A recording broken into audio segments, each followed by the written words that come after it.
아멘. 할렐루야. 오늘 이 아침에 나오신 여러분을 주님의 이름으로 축복합니다. 오늘은 8월 22일 성령강림을 13번째 주일이고 내일이면 처서가 됩니다. 여름이 가고 가을이 이미 시작됐다는 얘기입니다. 하나님께서 우리에게 계절의 변화, 시간의 변화에 큰 은혜의 축복의 기점이 되는 오늘 이 주일이 되도록 하늘의 복을 내려주시고 거룩한 주님의 은혜로 우리의 삶에 채워주시는 충만한 축복이 여러분의 삶을 그리고 전교의 모든 교우들 위해 함께하기를 축복합니다. 찬송가 268장 죄에서 자유를 얻게 하는 1절, 2절 부르고 간주하고 4절 부르겠습니다.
우리나라는 1945년 해방과 함께 미국과 소련이 점령 관리하면서 분단이 시작됐습니다.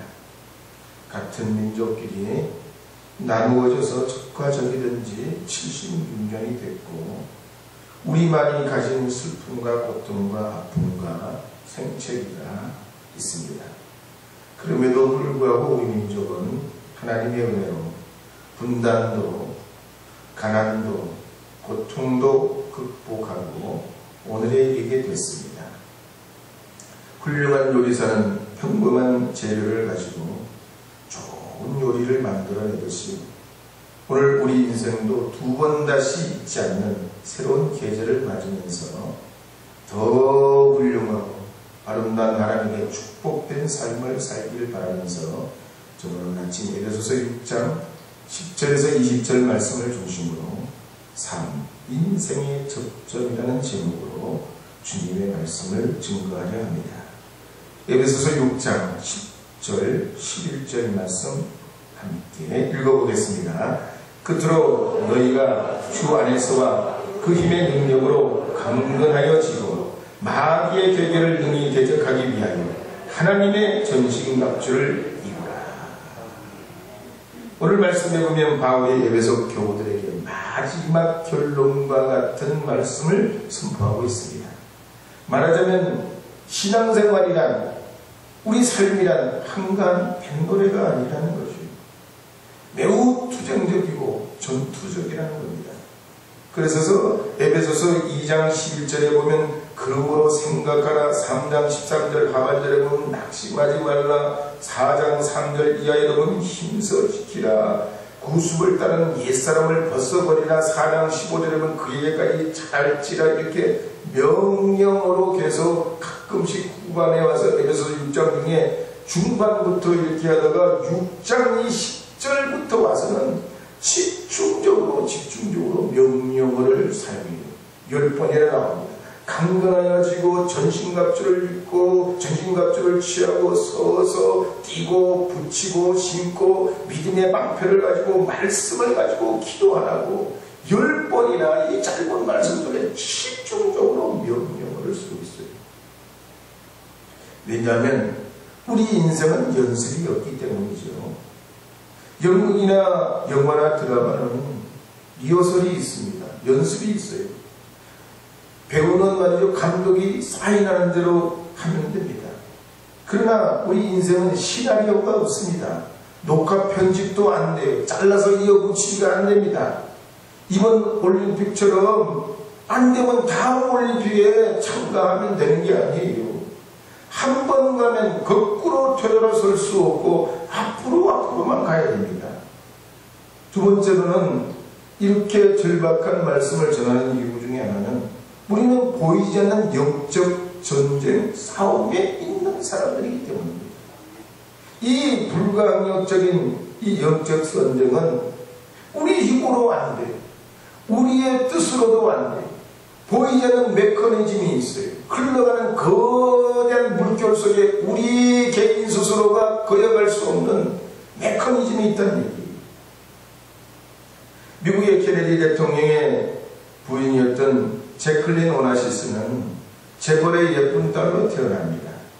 11살 때는 주니어 승마대에 나가서 전국에서 우승할 정도로 말도 잘 타고 시도 잘 쓰고 수필 소설도 잘 쓰고 글을 무지 잘 써요. 유명한 조지 워싱턴 대학 불문학과를 나와가지고 기자로도 활동하고 남들이 부러워하는 모든 걸 갖춘 교양이 있는 그런 사람이었습니다. 그러다가 케네디 대통령을 만나가지고 영부인이 됐습니다. 그런데 결혼한 지 10년 만에 케네디 대통령이 암살되고 다시 5년 만에 23살 위에 있는 그리스의 해운업자 오나시스하고 재혼을 하게 됩니다. 그러니까 미국 사람들이 난리가 나는 거예요. 저 불안당 같은 저 그리스의 오나시스 저 여자들만 그냥 밝히는 저놈하고 그냥 우리 대통령 전 영부인하고 저렇게 붙어가지고 이렇게 됐다고 온갖 풍문이 돌고 그랬습니다. 그러다가 이 제클린이 64세의 암과 투병하다가 세상을 떠납니다. 근데 알고 보면 제클린 부인만 그런 게 아니죠. 지금도 일이 잘못돼서 꼬여서 시대의 역풍을 만나는 사람들이 있습니다. 누가 출세하지 않고 싶은 사람이, 성공하지 않고 싶은 사람이, 잘 되고 싶지 않은 사람이 어디 있겠어요? 그런데 내가 거역할 수 없는, 나도 생각지 못한 일들이 닥치면서 법정에 감옥에 범죄되고 남 몰래 눈물을 흘리는 고통 속에 있는 사람들이 있다는 얘기예요. 그래서 우리는 나의 연약함을 깨닫고 내 힘만으로는 내 인생을 살 수 없는 줄 깨닫고 내 약함을 아시는 강하신 하나님, 능하신 주님의 권세에 의지하여 살아가야 할 줄로 믿습니다. 그래서 바울도 로마서 7장 24절에 고백하기를 오호라 나는 공부한 사람이다. 이 사망의 몸에서 누가 나를 건져내냐 그랬어요. 그 똑똑한 바울도 말이에요. 성경을 다 꿰뚫어하는 바울도 율법의 1.1에게라도 어떻게든 녹이지 않으려고 지키려 했던 이 바울도 빠져나갈 길이 없다는 얘기요. 스스로 그 율법이 자기가 지키기를 원하는 그 율법에 자기의 인생이 거미줄에 걸린 잠자리처럼 걸려서 꼼짝 할 수 없는 인생이 되더라는 거예요. 그래서 믿음 있는 사람이나 믿음 없는 사람이나 구원받은 사람이나 구원받지 못한 사람이나 할지라도 내 힘으로는 살아갈 수 없는 분입니다. 마치 어린아이가 무거운 짐을 지고 갈 수 없듯이 우리의 연약한 인생이기에 내 연약함을 깨닫고 성령의 능력에 의지하고 하나님의 능력이 내 안에 들어와서 내가 강건해지기 전까지는 알아도 안 되고 몰라서도 안 되는 거예요. 안다고 되는 게 아니고 모른다고 몰라서 그렇게 하는 그런 게 아니란 말이에요. 그래서 세 번째로 우리 바울은 우리가 어떤 환경 속에 살든지 주님의 거룩한 용사로 살길 원하고 사령관 대신 주님의 군사로 부름받은 우리가 주님의 거룩한 영적 싸움에서 승리하기를 원합니다. 어떤 사람들은 성경에 보면 특히 구약 성경에 보면 무자비한 무시무시한 전쟁 이야기가 많고 사람을 죽이면 깡그리 죽이고 그런 이야기가 많다고 그렇게 파박을 하는 사람들이 있습니다. 그러나 역사학자인 월주런트가 말하기를 과거의 3000년 역사 동안 전쟁이 없었던 기간은 단 268년밖에 안 된다고 했어요. 지난 20세기, 우리 지금 21세기에 살지만 20세기만 하더라도 전쟁에서 죽은 사람이 2억 명이 넘어요. 우리나라는 어때요? 우리나라는 인구의 3분의 1이 죽었잖아요. 6.25로. 우리가 그렇잖아요. 우리가 당장. 지금은 어떻습니까? 코로나로 한치 아무것도 없어요. 우리같이 사는 서민들은 상관없어요. 이런 때일수록 거물들, 세계적인 큰 손들은 한치 양보가 없습니다. 정치, 언론 모든 걸 동원해가지고 이때 그냥 한몫 더 잡으려고 얼마나 치열하게 돌아가는지 모릅니다. 그래서 예수님께서는 마태복음 10장 34절에 말씀하시기를 이렇게 말씀합니다. 마태복음 10장 34절 함께 읽어보겠습니다. 내가 어차피 마태복음 제가 읽을게요. 마태복음 10장 34절 이제 함께 읽겠습니다. 내가 세상에 화평을 주러 온 줄로 생각하지 마라. 화평이 아니요 금을 주러 왔노라. 옛날에 제가 성경을 읽을 때 성경을 읽을 때 잘못 구전 문맥을 읽어가지고 예수님은 우리에게 싸움을 붙이려고 금을 칼을 주려고 하시는가 보다 그랬어요. 그게 아니에요. 주님이 이 시대에 영적 싸움의 삶을 살아가는 시대이고 우리에게 성도로서 신자로서 살아있는 사람으로서 마땅히 자기를 지켜낼 무기가 있어야 된다는 거예요. 그것이 바로 그리스도 예수요 말씀이신 생명 되신 주님이신 줄 믿으시기 바랍니다. 우리 주님께서는 이 인생의 삶의 주느냐 사느냐 생존 경쟁의 시대, 영적 전쟁의 시대에서 하나님의 자녀들이 반드시 지지 않고 이기기를 원합니다. 그래서 십자가 위에서 몫지고 피 흘리시고 우리 인생의 근원적인 문제는 먼저 몽땅 다 해결하시고 죽음에서 부활하시어 완전한 승리를 우리에게 보여주시면서 우리가 주님 믿고 말씀의 검이요 생명의 검인 주님 의지하며 살도록 우리를 택하고 부르신 줄 믿으시기 바랍니다. 역대하 20장에서 보는 구약의 여호사밧 왕이 모압과 암몬이 연합해서 공격해 옵니다. 아니 한 민족만 쳐들어와도 막아내기 어려운데 이 모압과 암몬이 연합해가지고 이스라엘을 그냥 급습을 합니다.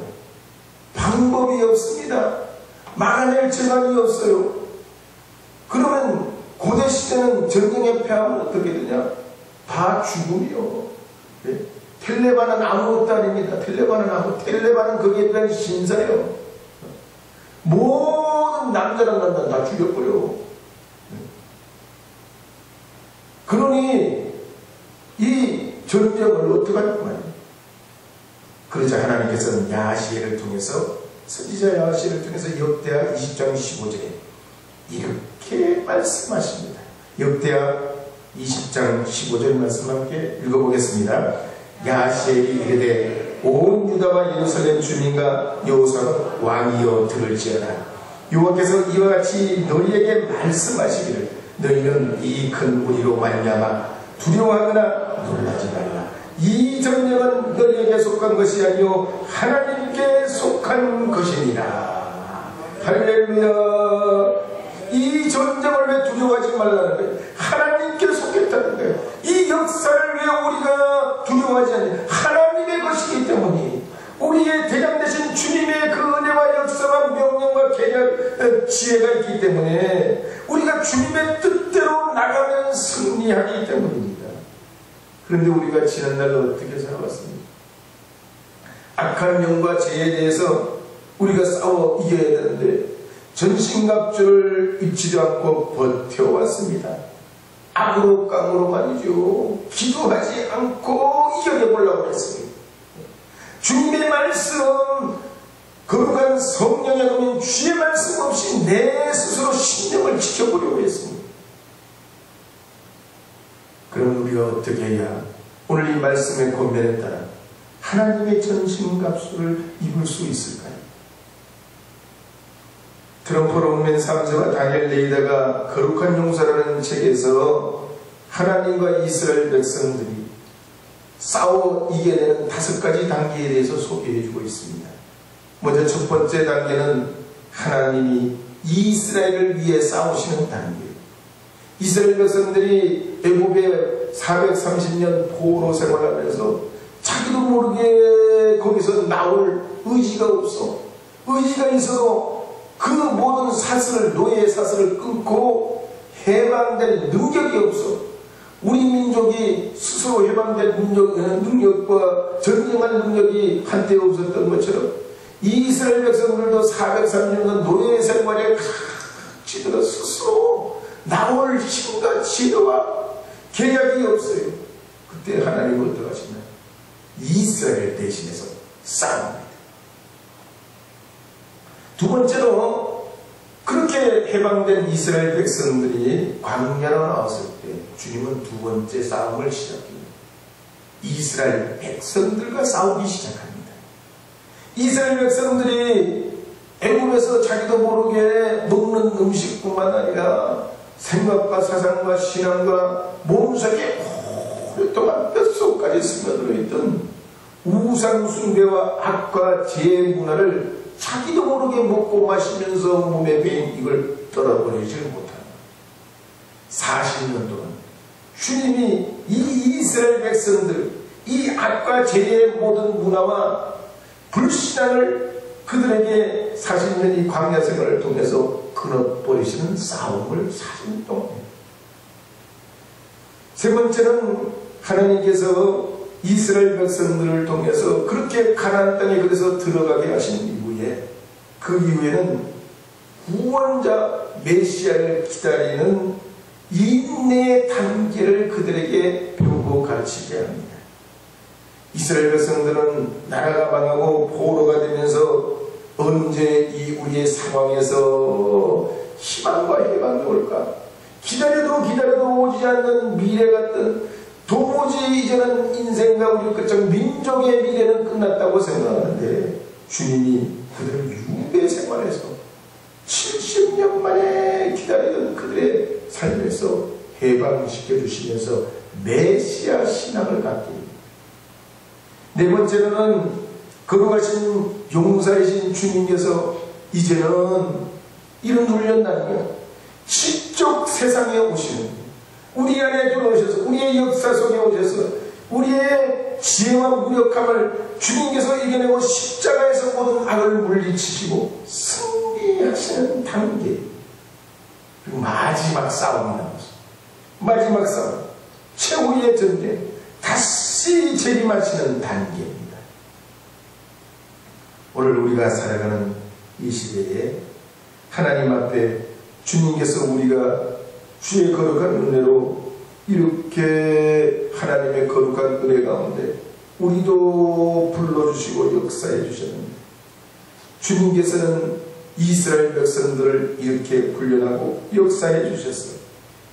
영적 패배자요 스스로 자신을 믿지 못해서 연약한 존재로 살아가는 그들을 주님께서는 그렇게 생각지 않으시고 그들을 소중하게 여기시고 모세를 세우고 노예에 찌든 삶에서 그들을 흔들어 깨우시고 길이 없는 홍해 앞에 데려가시고 물이 없는 광야로 데려가시고 밥이 없는 메마른 땅으로 끌고 가시고 바다를 갈라내시고 반석에서 샘을 얻게 하시고 하늘에서 만나와 메추라기를 주시면서 먹고 마시는 방법 아무것도 없지만 건덕지가 없지만 비빌 언덕이 없고 의지할 데가 없지만 하나님 의지하면 하나님 함께하면 하나님과 동행하면 주님을 구원자로 삼으면 우리의 인생 위에 거룩한 하나님의 생명의 길이 보인다는 걸 그들을 통해 역사에 오셨습니다. 그래서 시편 3편 7절 8절 말씀에 보면 이렇게 노래하는 내용이 있습니다. 시편 3편 7절 8절 함께 읽어보겠습니다. 여호와여 일어나소서 나의 하나님이여 나를 구원하소서 주께서 나의 모든 원수의 뺨을 치시며 악인의 일을 꺾으셨나이다. 구원은 여호와께 있사오니 주의 복을 주의 백성에게 내리소서. 할렐루야. 구원은 하나님께. 시편 62편 2절 말씀에도 보면 이렇게 기록합니다. 함께 읽어보겠습니다. 오직 그만이 나의 반석이시요 나의 구원이시요 나의 요새이시니 내가 크게 흔들리지 아니하리로다. 주님을 반석으로 삼는 사람은 오늘 이 시대도 마찬가지입니다. 미가서 7장 7절 말씀과 함께 읽어보겠습니다. 오직 나는 여호와를 우러러보며 나를 구원하시는 하나님을 바라보라니 나의 하나님이 나에게 귀를 기울이시리로다. 할렐루야. 그러니까 주님께서 이스라엘 백성들을 출애굽시킬 때 보면 참 몰아붙이십니다. 몰아붙여.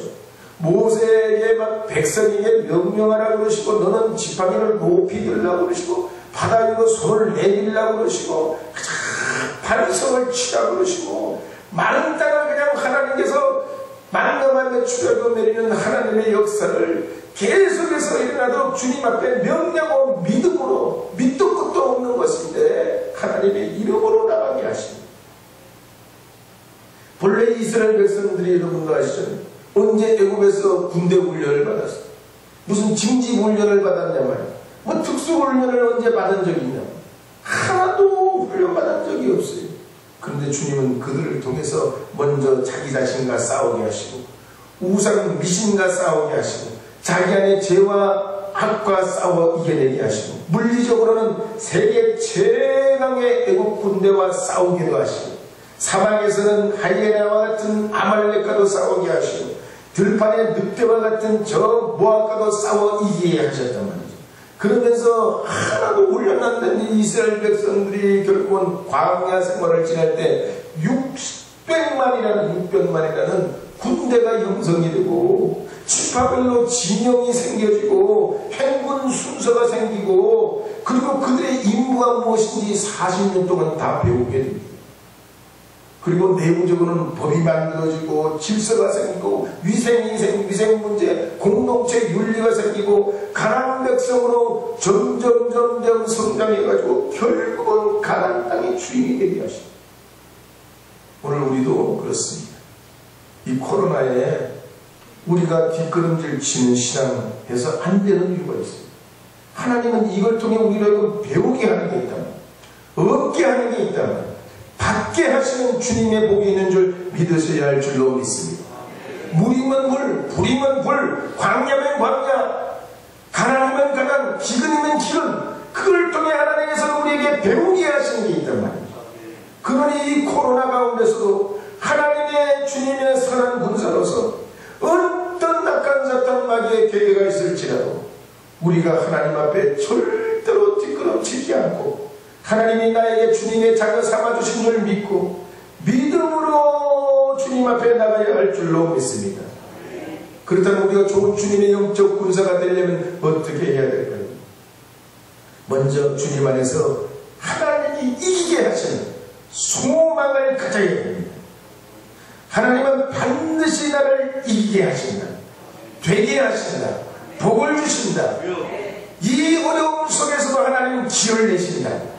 주님 나를 잘 되게 하실 것이다. 주님이 나와 함께 하시고 주의 복을 얻게 하실 줄로 믿습니다. 사람은 못해도 하나님은 하십니다. 나폴레옹 힐이 쓴 책에 보면 이 나폴레옹 힐의 아들이 청각 장애자로 태어나요. 날 때부터 청각장 귀에 둘지를 못해. 그러니 부모의 심정이 어떻겠냐 말이야. 근데 이 나폴레옹이 그래 보면 이런 말이 있어요. 절대로 거기에 휘둘리지 않았다. 우리 아이가 못 들어도 그걸 받아들이고 수화를 배우고 그리고 불가능은 없다고 하는 하나님 주신 그 믿음과 마음을 가지고 열심히 그 믿음 가지고 9년을 노력했더니 9년을 노력했더니 정상인의 65%까지 청각이 회복되더라고요. 우리는 동물이 아닙니다. 운명에 끌려서 어쩌지 못하는 인생을 사는 그런 인생이 아니란 말이에요. 하나님은 우리에게 정복하고 다스리고 이 세상을 살아갈 하나님의 능력을 우리에게 부여하셨습니다. 그러니 우리는 믿음 가지고 주님이 반드시 우리가 믿는 대로 복을 주실 줄로 믿고 심는 대로 허락하실 줄로 믿고 믿음을 가져야 하는 것입니다. 하나님이 우리에게 그런 능력을 주셨어요. 특별히 또한 우리는 말이죠. 마음에 우리 자신의 마음을 선택할 능력을 주셨습니다. 똑같은 일에도 부정적인 걸 생각하냐 아니면 긍정적인 생각을 하냐 내가 원하는 대로 큰 생각을 품냐 아니면 작게 생각하고 그냥 그렇게 살아가냐 우리 마음을 우리 스스로 결정할 수 있도록 주님이 허락하셨단 말이에요. 로봇처럼 말이죠. 우리에게 칩을 심겨가지고 주님이 마음대로 조정하는 것이 아니라 우리 스스로 결정할 수 있는 능력을 주셨단 말이에요. 그러기에 우리 마음은 우리가 다 잡아야 돼요. 고삐를 누가 잡아야 되겠습니까? 악한 사탄 마귀가 우리의 마음의 고삐를 마음대로 잡고 이리저리 끌고 다니는 욕망과 욕심과 인생을 소진하도록 우리 자신을 내버려둬서는 아니 되는 것입니다. 끌려다니면 아니 되는 것입니다. 하나님의 말씀을 따라 결정하고 주님의 의로운 삶을 살아가도록 멋진 인생이 되도록 기도의 목표를 정하고 마음먹은 대로 하나님 축복해 주실 줄로 믿고 실패를 두려워하지 않고 하나님은 복되게 하신다. 하나님은 되게 하신다. 하나님은 이루어 주신다. 선포하며 나가야 할 줄로 믿습니다. 그래서 이 코로나만 아니라 우리 가운데 있는 사람이 여러 가지 나쁘게 생각을 하면 한두 가지가 아니고 그렇기 때문에 프린스턴 대학교 경제학 교수님 폴 크루그만도 불안경제학이라는 책에서 우리 인생은 세 가지가 필요하다. 불안이 있을 때는 어떻게 되냐? 세 가지 정신을 가져야 된다고 했어요. 첫째는 몸 개척 정신이라고 했어요. 몸에 불안일수록 부딪혀야 된다는 거야. 그래야 길이 뚫어져, 길이 뚫어져. 정글에 길을 내려면 바람만 보고 숨만 바람만 보고 있으면 길이 안 보이는 거야. 정글 속으로 들어가야 길이 생긴단 말이에요. 두 번째는 과거에 집착하지 말라고 했어요. 옛날에 좋았는데 코로나 전에 참 좋았는데 코로나 전에 교인들 많이 모이고 참 코로나 옛날 돌아보지 말라는 거예요. 하나님이 이것도 우리에게 기회가 되게 하실 줄로 믿습니다. 하나님 역사하실 줄로 믿습니다. 여기에 길을 내게 하여 주옵소서. 지혜를 주시옵소서. 하나님의 능력으로 승리하게 하여 주시옵소서. 그 믿음 가지고 나가야 됩니다. 그리고 주님께서 내게 주신 최대의 능력, 최대의 은사, 하나님이 내게 주신 그 은사를 활용하고 주님의 말씀 붙잡고 나가게 될 때 오늘 우리가 당한 여러 가지 삶의 문제에서 하나님의 복을 누리게 될 줄로 믿습니다. 오늘날 포스트 코로나 모더니즘 시대에는 사람들이 생각 진리가 어디 있냐? 내 마음대로 하면 되는 게 내 마음 가운데로 하면 그게 잊지 마시기 바랍니다. 하나님의 말씀만이 진리요, 주만이 성령의 검입니다. 그러므로 에베소서 6장 14절에서 17절 말씀에 보면 이렇게 기록하는 걸 볼 수가 있습니다. 함께 읽어보겠습니다. 14절부터 17절입니다. 그런즉 서서 진리로 의의 호신경을 보시고 평안의 복음이 준비한 것으로 신을 신고 모든 것 위에 믿음의 방패를 가지고 이로써 능히 악한 자의 모든 불화살을 소멸하고 구원의 투구와 성령의 검 곧 하나님의 말씀을 가지라. 할렐루야. 마지막으로 우리는 이러한 때 기도해야 합니다. 에베소서 6장 18절 말씀에 보면 이렇게 기록하고 있습니다. 함께 읽어보겠습니다. 모든 기도가, 에베소서 6장 18절입니다. 에베소서 6장 18절 함께 읽겠습니다. 모든 기도와 간구를 하되 항상 성령 안에서 기도하고 이를 위하여 구하기를 항상 힘쓰며 여러 성도를 위하여 구하라. 메투엔네는 기도하지 않고 사는 신자가 있다면 숨 쉬지 않고 살 수 있다 하는 말과 똑같다고 했습니다. 사탄은 온갖 방법을 동원해서 우리가 기도 못하도록 방해합니다. 그래서 바울은 항상 기도하고 깨어 기도하고 성령 안에서 기도하라고 했습니다. 데이비드 브레이너가 저 인디안 선교에 3년을 선교하고 27살 때 폐결핵에 걸려서 주님의 품에 갑니다. 27살 너무 아깝죠. 김대건 신부가 짧은 인생으로 살고 순교했다고 그러는데 이 브레이너도 마찬가지. 토마스 선교사님도 마찬가지. 참 젊은 시절에 주님 위에서 살다가 주님의 품에 들어가는 사람들이 많습니다. 근데 이 짧은 사역임에도 불구하고 사람들이 감동하는 게 있습니다. 뭐냐면 이분은 말을 타고 가다가 갑자기 내려요. 마치 우리가 자동차를 몰고 가다가 갑자기 쓰는 거하고 똑같아.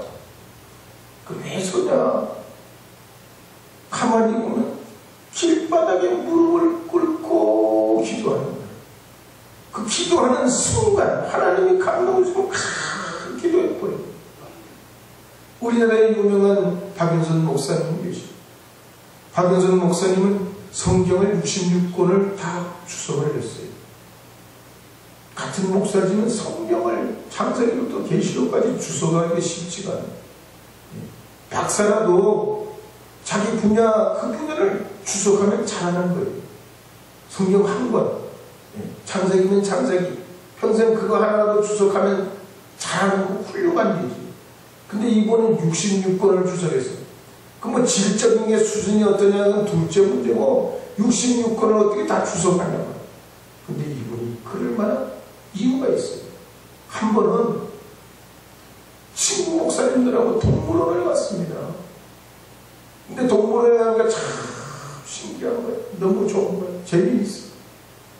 근데 친구들이 한참 보는데 이 박 목사님이 안 계셔. 찾아보니까 저쪽 벤치에서 막 이러고 있어. 왜 그러냐고 그랬더니 동물원에 진짜 와보니까 너무 좋고 재미있다는 거예요. 근데 동물원이 이렇게 재미있는데 난 예수님 생각할 때 이 동물원만큼 나 예수님 재미있습니다. 예수님 좋아요. 신나요. 즐거워요. 나 이렇게 못 믿었다는 거예요. 이거 보니까 회개된데 이거 보니까 하나님 앞에 영적으로 찔림받아가지고 내가 하나님 앞에 이 시간 부끄러워서 벤치에서 기도하고 있었다고 그러죠. 그러니 66권을 주석하지. 오늘 우리의 이 시대에 왜 우리가 길이 안 보입니까? 안개 때문입니까? 구름 때문입니까? 왜 길이 안 보입니까? 엎드려 기도하면 길이 보입니다. 엎드려 기도하면 주님의 음성 들리는 거요. 하나님 앞에 우리가 왜 답답한 심정으로 살합니까? 기도해야 우리 믿음의 사람, 영의 사람은 살아나는 거예요. 광야에서도 메마른 땅에서도 양식을 허락하시는데, 이 시대 코로나 시대라고 우리에게 주님께서 먹을 것 입을 것 우리에게 필요한 양식을 안 주시겠냐면, 그보다도 더한 하나님의 생명수를 허락하신 줄 믿고 기도하는 삶을 살아야 할 줄로 믿습니다. 기도하시기 바랍니다. 하루에 한 번이라도 시간을 정해서 여러분의 삶에 여러 가지 어려운 걱정, 염려, 근심에 사잡히지 말고 영적 싸움에서 승리해야 돼요. 영적 싸움에서 승리해야 돼요. 우리 우청교회는 영적 싸움에서 승리해서 이 오산시를 하나님 앞에 믿음으로 이끌어가는 견인이 되어야 할 줄로 믿습니다. 그런 믿음의 가정들이 되시고 하나님의 역사와 사업이 일어나는 놀라운 주의 축복이 나타나는 우리 모두가 되어야 할 줄 믿습니다. 함께 기도하도록 하겠습니다. 하나님, 저희에게 은혜와 자비를 베풀어 주셔서 오늘 이 아침 살아계신 하나님의 그 영적 군사로 우리가 부름받고 주님 앞에 의의 승리를 다 이루어놓으신 주님만 믿기만 하면, 의지하고 저희들의 삶을 이루어가기만 하면 우리의 승리는 담보된 것이옵니, 하나님, 저희들의 마음을 새롭게 다잡고 주님의 은혜로 나가길 원합니다.